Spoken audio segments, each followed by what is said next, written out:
दिल्ली की रेखा गुप्ता सरकार के एक फैसले से 5 से 6 हजार कंडक्टरों की नौकरी जाने वाली है और यह भी तब हो रहा है जब रेखा गुप्ता सरकार दिल्ली में अपने 1 साल पूरे होने का जश्न मना रही है। दिल्ली में पब्लिक ट्रांसपोर्ट दो तरह से चलता है, पहला डीटीसी बसें चलाती है और दूसरा क्लस्टर की बसें चलती है। तो अब दिल्ली की रेखा गुप्ता सरकार ने फैसला किया है कि क्लस्टर की बसें अब नहीं चलेंगी। क्लस्टर बसों को चलाने वाली संस्था डिम्स यानी DIMTS से करार खत्म कर दिया गया है, जिसकी वजह से ये जो DIMTS डिम्स नाम की संस्था है, उसने जिस कंपनी को ठेका दिया हुआ था बसें चलाने का, उस कंपनी ने जिन कंडक्टरों को नौकरी पर रखा हुआ था, उस कंपनी ने अब ये कह दिया है कि क्योंकि डिम्स का कॉन्ट्रैक्ट खत्म हो गया है और क्योंकि डिम्स ने उस कंपनी के साथ अपना कॉन्ट्रैक्ट खत्म कर दिया है, इसलिए अब 5 से 6 हजार कंडक्टर जो क्लस्टर बसों में सालों से 10-10, 12-12 साल से सेवा दे रहे थे, अब उनको कह दिया गया है कि 31 मार्च के बाद आपकी नौकरी खत्म, क्योंकि आगे कंपनी का कॉन्ट्रैक्ट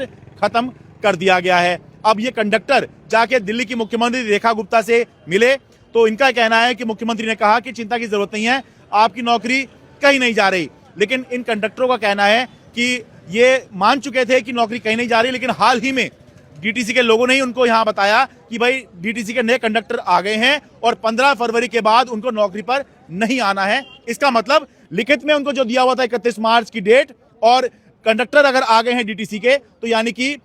उनकी नौकरी जो है खत्म ही समझिए। तो अब जो जिनकी नौकरी जा रही है वो कंडक्टर हड़ताल कर रहे हैं। और जब दिल्ली की बीजेपी की रेखा गुप्ता सरकार अपने 1 साल पूरा होने का जश्न मना रही है, तब 5 से 6 हजार वो कंडक्टर जो दिल्ली की बसों में अपनी सेवाएं दिया करते थे, कंडक्टर का काम किया करते थे, वो मातम मना रहे हैं क्योंकि उनकी नौकरी जा रही है।